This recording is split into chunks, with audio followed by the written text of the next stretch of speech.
Friends, बच्चों, आज हम वुड्स डिस्पैच के बारे में बात करेंगे।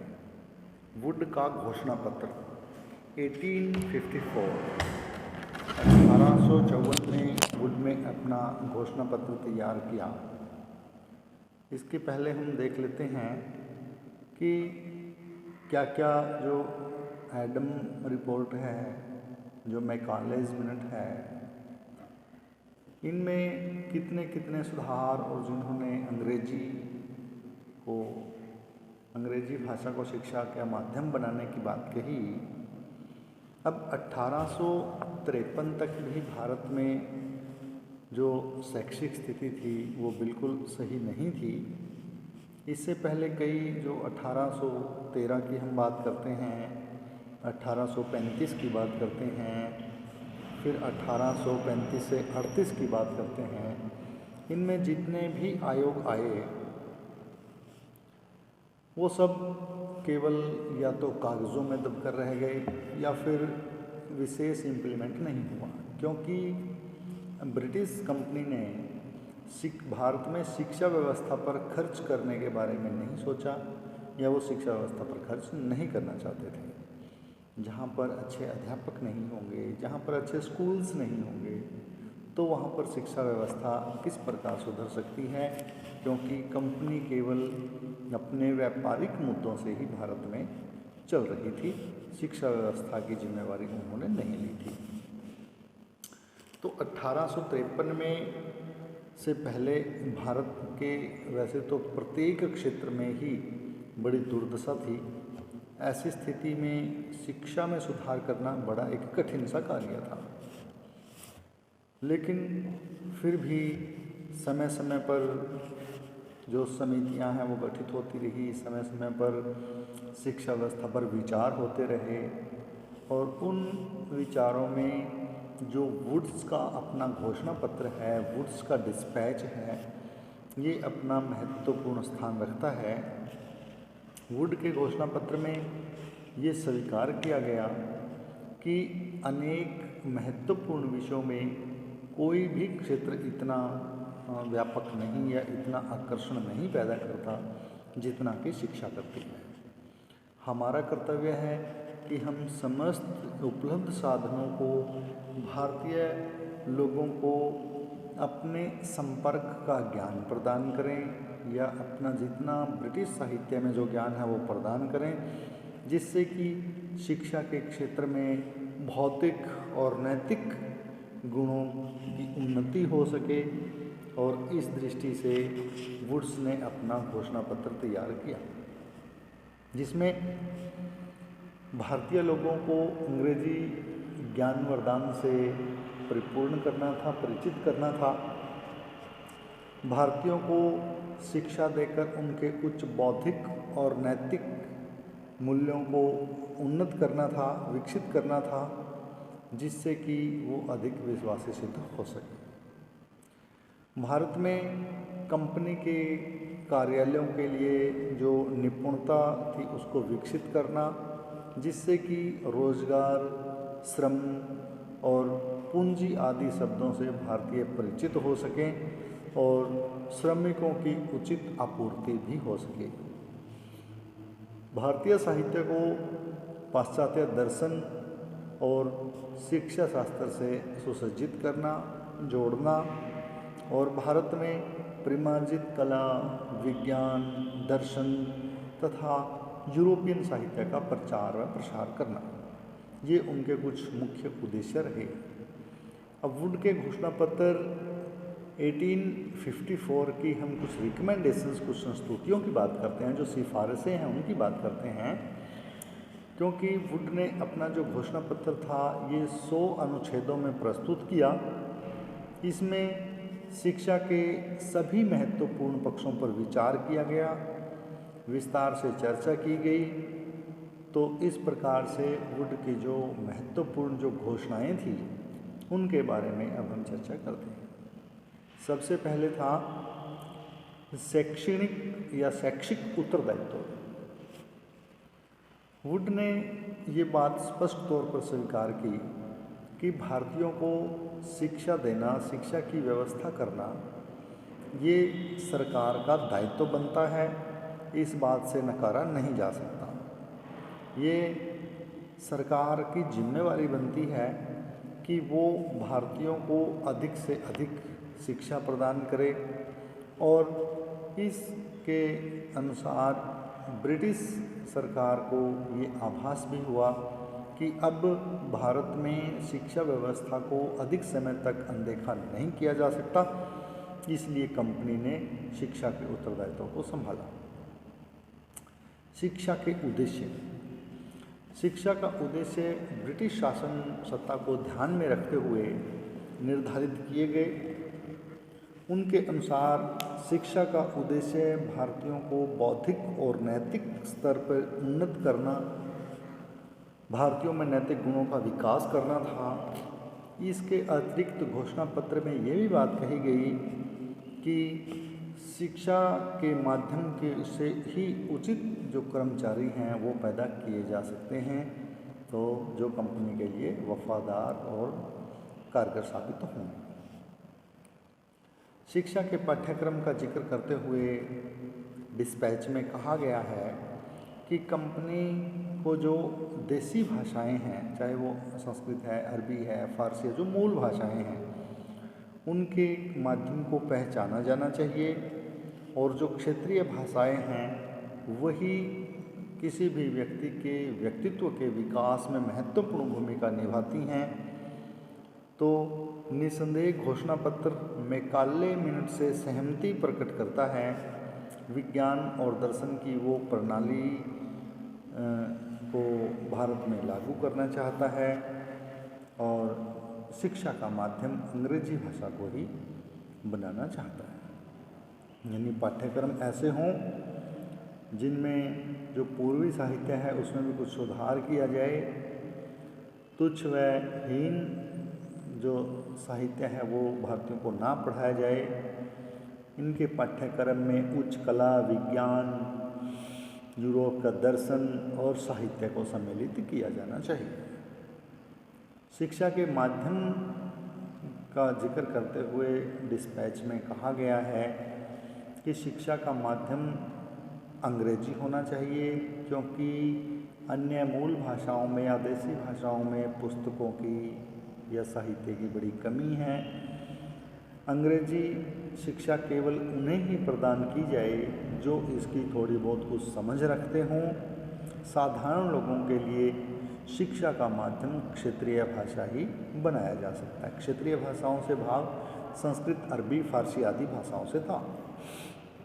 शिक्षा विभागों की स्थापना करना, इसके परिणाम स्वरूप ही शिक्षा विभागों की स्थापना हुई, क्योंकि अध्यक्ष डायरेक्टर ऑफ पब्लिक इंस्पेक्टर नियुक्त किए करने के बारे में बात कही। इनकी सहायता के लिए डिप्टी डायरेक्टर, मंडल स्तर पर डिविजनल इंस्पेक्टर और स्कूल्स लेवल या जिला स्तर पर डिस्ट्रिक्ट इंस्पेक्टर या स्कूल्स ऑफ इंस्पेक्टर्स नियुक्त किए जाएं।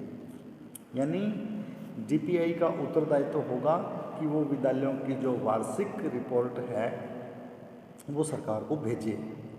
इस प्रकार से विभागों की स्थापना या अधिकारियों की नियुक्ति की बात उन्होंने कही। विश्वविद्यालय स्थापना की बात करते हुए उन्होंने कहा है कि अधिक जनसंख्या वाले जो क्षेत्र हैं उनमें विश्वविद्यालयों में यूनिवर्सिटीज़ की स्थापना की जाए और इन यूनिवर्सिटीज़ का कार्य परीक्षाएं लेना और विद्यार्थियों को डिग्री वितरित करना होगा। ग्रेडेड विद्यालयों की स्थापना की बात वुड्स ने की, जिसमें उन्होंने बताया कि पहले प्राथमिक विद्यालय, फिर मिडिल विद्यालय, फिर उच्च विद्यालय और उसके बाद उच्च विद्यालय में हाई स्कूल्स और फिर महाविद्यालय और विश्वविद्यालयों की स्थापना की जाए। यानी एक ग्रेड उन्होंने अलग अलग से दिया कि पहले प्राथमिक स्कूल होंगे, फिर मिडिल स्कूल होंगे, उसके ऊपर हाई स्कूल होंगे और उसके ऊपर फिर महाविद्यालय और विश्वविद्यालय होंगे। इस प्रकार से उन्होंने विद्यालयों के ग्रेडेशन या विद्यालयों के ग्रेड में डिवाइड करने की बात उन्होंने कही। सहायता अनुदान प्रणाली की बात करते हुए वुड्स ने अपने घोषणा पत्र में कहा कि शैक्षणिक क्रियाएं विशेषकर पिछड़े वर्ग तथा दूरस्थ क्षेत्रों में काफ़ी एक सराहनीय कदम है। घोषणा पत्र में कहा गया कि सरकार शैक्षणिक संस्थाओं के विकास के लिए ग्रांट दे। इसके अतिरिक्त शिक्षित और धनी लोग या दानी पुरुषों के अनुदान देने के लिए भी सरकार उनको प्रोत्साहित करे। जो विद्यालय धर्म दान पर आधारित हैं या धर्मनिरपेक्ष होकर जो शिक्षा दे रहे हैं अर्थात किसी भी धार्मिक भावना से प्रेरित ना हो, उनको ग्रांट दी जाए। छात्रों से फीस लेने वाले चाहे वो कम ही क्यों ना हो, जिन विद्यालयों में स्थानीय स्तर पर समिति स्थापित हो, जो सरकार के नियमों का पालन करते हों और पूरी निरीक्षण व्यवस्था को मानने वाले हों, उनको ग्रांट टू एड प्रदान की जाए। इसके अतिरिक्त अनुदान का प्रयोग शिक्षकों के वेतन, छात्रवृत्तियाँ, भवन निर्माण, प्रशासनिक सुधार और शिक्षा के साधनों पर व्यय किया जाए, शिक्षा के साधनों पर खर्च किया जाए। शिक्षक शिक्षा की बात उन्होंने पहली बार कही कि जब तक ट्रेंड अध्यापक नहीं होंगे, जब तक शिक्षक प्रशिक्षित नहीं होंगे, तब तक वो अच्छी एजुकेशन नहीं दे पाएंगे। शिक्षक प्रशिक्षण विद्यालयों या प्रशिक्षण केंद्रों को खोलने की बात कही और अध्यापकों को ट्रेनिंग देने की बात वुड्स के इस घोषणा पत्र में कही गई। शिक्षा व रोजगार यानी शिक्षा को रोजगार से जोड़कर देखना चाहिए। वो शिक्षा भी किसी काम की नहीं जो विद्यार्थी को जीवन यापन के योग्य ना बनाती हो, यानी इस प्रकार की शिक्षा दी जाए जिससे कि वो अपना रोजगार कमा सकें, अपना खुद का कुछ कर सकें, चाहे वो उनको नौकरी देने से संबंधित है और चाहे वो उनको अपने व्यवसाय करने से संबंधित है। स्त्री शिक्षा पर जोर देते हुए वुड्स ने अपने घोषणा पत्र में स्पष्ट किया कि भारत में स्त्री शिक्षा की दशा बड़ी दयनीय है, तो स्त्री शिक्षा पर भारतीयों को ध्यान देना चाहिए और प्रत्येक जो भी पेरेंट्स हैं, जो अभिभावक हैं, उनको अपनी लड़कियों को विद्यालयों में भेजना चाहिए और सरकार को भी चाहिए कि स्त्रियों के लिए, स्त्री शिक्षा के लिए वो अन्य जो इंडिविजुअल केवल लड़कियों के लिए जो स्कूल्स हैं उनकी स्थापना करें। और गवर्नर काउंसिल ने बंगाल सरकार को कहा था कि वो स्त्री शिक्षा के लिए खुले दिल से अनुदान दें। सरकार निश्चित तौर पर स्त्री शिक्षा के प्रति दृढ़ है और स्त्री शिक्षा लागू करना चाहती है। वोकेशनल एजुकेशन की बात करते हुए उन्होंने कहा कि व्यावसायिक शिक्षा महत्वपूर्ण शिक्षा का एक महत्वपूर्ण अंग है। व्यावसायिक शिक्षा का विकास तीव्रता से नहीं हुआ है, इसलिए सरकार को इसके लिए विशेष प्रयास करने चाहिए, विशेष कदम उठाने चाहिए। व्यावसायिक महाविद्यालयों, औद्योगिक विद्यालयों, शिक्षण संस्थाओं की स्थापना करनी चाहिए जिससे कि शिक्षा को रोजगार आधारित बनाया जा सके। मुस्लिम शिक्षा पर जोर देते हुए वुड्स ने अपने घोषणा पत्र में कहा कि ये काफ़ी पिछड़ी हुई जाती हैं, इसकी शिक्षा की ओर सरकार का कोई ध्यान नहीं दे रही है। इनकी धार्मिक भावनाओं को ठेस ना पहुंचाए बिना इनको शिक्षित करना चाहिए। इस तरह घोषणा पत्र में मुस्लिम शिक्षा पर व्यापक सुधार करने के लिए आवश्यक कदम उठाए, क्योंकि मुस्लिम अंग्रेजी पढ़ना अपने धर्म के विरुद्ध मानते थे, अपने धर्म पर आघात मानते थे। इसलिए कहा गया कि इनकी धार्मिक भावनाओं को ठेस ना पहुंचाते हुए ही इनको शिक्षित करना चाहिए। धर्मनिरपेक्ष शिक्षा, सरकारी संस्थाओं में धार्मिक शिक्षा से संबंधित हमारे विचारों में कई प्रकार के भ्रम पाए जाते हैं। ऐसी संस्थाएं भारतीय लोगों के हितों को ध्यान में रखकर ही स्थापित की गई हैं। शिक्षा के उद्देश्यों की प्राप्ति के लिए अनिवार्य था कि ऐसी संस्थाओं में धर्मनिरपेक्ष शिक्षा हो। अपने घोषणा पत्र में वुड ने कहा कि विद्यालय और महाविद्यालयों में पुस्तकालयों में बहुत सी पुस्तकें इस प्रकार की होती हैं, धार्मिक विषयों पर आधारित होती हैं।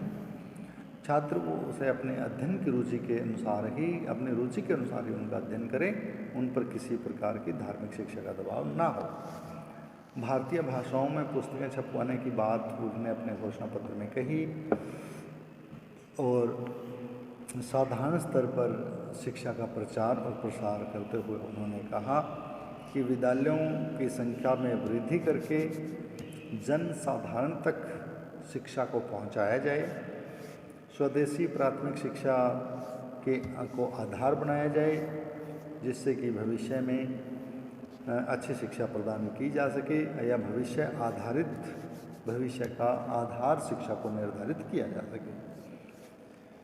शिक्षा के क्षेत्र में प्रतिभाशाली छात्रों को छात्रवृत्तियां देने की व्यवस्था की जाए और सरकार को चाहिए कि मातृभाषा को भी शिक्षा का माध्यम बनाया जाए, प्रबंध करना चाहिए तथा अन्य विदेशी किसी भाषा को प्राथमिक स्तर पर शामिल नहीं करना चाहिए। उसका उद्देश्य तो जन साधारण को प्राथमिक शिक्षा देना ही था। घोषणा पत्र ने इनकी जो योजना को पूरे भारत में लागू करने पर जोर दिया। शिक्षा का प्रचार शिक्षकों के बिना असंभव था। इस कारण घोषणा पत्र में कहा गया कि स्थानीय भाषाओं में कुशलता रखने वाले योग्य शिक्षकों को ही भर्ती किया जाए, ताकि वो अपनी जो मूल भाषाएं हैं उनके बारे में भी विद्यार्थियों को शिक्षित कर सकें। तो बच्चों, वुड के ये थे जो इन्होंने रिकमेंडेशंस दी थी, जो इनकी सिफारिशें थी। अब इसमें हम वुड्स के घोषणा पत्र में आने वाले दोषों की चर्चा करते हैं। सार्वभौमिक शिक्षा नीति ये वुड्स के घोषणा पत्र का गुण रही है। इससे शिक्षा में सार्वभौमिकरण आया, शिक्षा के उद्देश्य निर्धारित हुए, सरकार ने शिक्षा को अपना उत्तरदायित्व समझा, ग्रेडेड व्यवस्था लागू हो गई। ये सब हम वुड्स के घोषणा पत्र की मेरिट कर रहे हैं। इनकी जो इन्होंने सिफारिशें की हैं उसमें क्या क्या गुण रहे, उन गुणों की चर्चा हम कर रहे हैं। इसके बाद दोष की चर्चा करेंगे। सबसे पहला है शिक्षा सार्वभौमिकरण करना। शिक्षा सबके लिए शिक्षा के द्वार खुले, शिक्षा का उद्देश्य निर्धारित हुआ, सरकार ने शिक्षा को अपना उत्तरदायित्व समझा, ग्रेडेड व्यवस्था लागू हुई, साहित्य और संस्कृति का संरक्षण हुआ, स्वदेशी भाषाओं को स्थान मिला, सार्वजनिक जो अनुदेशन विभाग थे जैसे डीपीआई, क्लस्टर, ये सब नियुक्ति हुई, मूल विद्यालयों का अस्तित्व हुआ, भारतीय भाषाओं में पुस्तकें छपी, विश्वविद्यालयों और महाविद्यालयों की स्थापना हुई, माध्यमिक शिक्षा और महाविद्यालयों की स्थापना हुई, ग्रांट टू एड का सही पालन या प्रावधान हुआ और स्त्री शिक्षा पर जोर दिया गया, शिक्षा को रोजगार से जोड़कर देखा गया, छात्रवृत्तियां प्रदान की गई, मुस्लिम शिक्षा पर जोर दिया गया, शिक्षक प्रशिक्षण तब से ही लागू हुआ, जनसंख्या या जनसाधारण के स्तर में ही शिक्षा का प्रचार किया गया। तो ये कुछ थे जो वुड्स के घोषणा पत्र में इसकी मेरिट या इसके गुण बनते हैं। अब इसकी कुछ जहाँ गुण हैं वहीं कुछ दोष भी रहे। सबसे पहला दोष था सरकारी नियंत्रण, क्योंकि जब एक किसी भी डिपार्टमेंट के अधीन शिक्षा व्यवस्था को कर दिया गया तो सरकार का पूर्ण नियंत्रण शिक्षा पर हो गया और नियंत्रण होने से जो सभी विद्यालय थे प्रत्यक्ष या अप्रत्यक्ष रूप में शिक्षा विभाग के अधीन चले गए। शिक्षा का उद्देश्य केवल कमाई करना, क्योंकि उन्होंने कहा कि शिक्षा ऐसी हो जो रोजगार दे सके। ज्ञान प्राप्ति से शिक्षा हट गई और केवल रोजगारोन्मुखी शिक्षा लागू हो गई। निश्चित उद्देश्यों की कमी रही। विश्वविद्यालय की दोषपूर्ण रूपरेखा तैयार करना, क्योंकि ये बिल्कुल अनुचित था, क्योंकि भारत को इंग्लैंड की तर्ज पर विश्वविद्यालय स्थापित करना कोई समझदारी नहीं थी, क्योंकि उन्होंने कहा था कि विश्वविद्यालयों की स्थापना मॉडल लंदन विश्वविद्यालय के आधार पर होनी चाहिए, जो कि भारत में अनुचित थी। स्वदेशी संस्थाओं पर आघात हुआ, क्योंकि जब उन्होंने कहा कि ग्रांट टू एड केवल उन्हीं को दी जाए जो अंग्रेजी भाषा को ज्ञान रखते हैं, ज्ञान प्रदान करते हैं, तो जितनी भी स्वदेशी संस्थाएँ थी वो समाप्त होती चली गई। अंग्रेजी भाषा को प्राथमिकता इन्होंने दी, जबकि भारतीय अंग्रेजी भाषा को नहीं पढ़ना चाहते थे या वो इतने पढ़े लिखे नहीं थे। और एक ये भी प्रावधान रखा गया कि ऐसे विद्यालयों में अंग्रेजी उन्हीं विद्यार्थियों को पढ़ाई जाए जो थोड़ी बहुत जानते हों, तो भारतीय उसको इतने अधिक स्तर पर नहीं जानते थे। स्थानीय भाषाओं की उपेक्षा की गई कि इसमें कोई अधिक ज्ञान नहीं है या इससे इनका ज्ञानवर्धन नहीं हो सकता, तो स्वदेशी भाषाएं चली गई। भारतीय धर्म की उपेक्षा की गई, अध्यात्मवाद पर चोट पहुंचाई गई, पश्चिमी ज्ञान पर जोर दिया गया और इसमें स्टिकनेस बहुत थी, लचकता की कमी रही है। ये धर्मनिरपेक्ष शिक्षा नहीं थी, परीक्षा केंद्रित शिक्षाएं हो गई थी। शिक्षा का माध्यम, शिक्षा का कार्य, शिक्षा का उद्देश्य केवल परीक्षाएं उत्तीर्ण करना हो गया था, ज्ञान प्राप्त करना नहीं। सार्वभौमिकता की कमी रही क्योंकि भारत में गरीबी थी, अधिक विद्यालय नहीं थे और अधिक प्रशिक्षित शिक्षक भी नहीं थे, तो इसलिए ये शिक्षा सब तक नहीं पहुंच पाई। व्यावसायिक कोर्सों की बात तो कही गई, लेकिन व्यावसायिक कोर्सों पर कुछ भी कार्य या इम्प्लीमेंट नहीं हो पाया।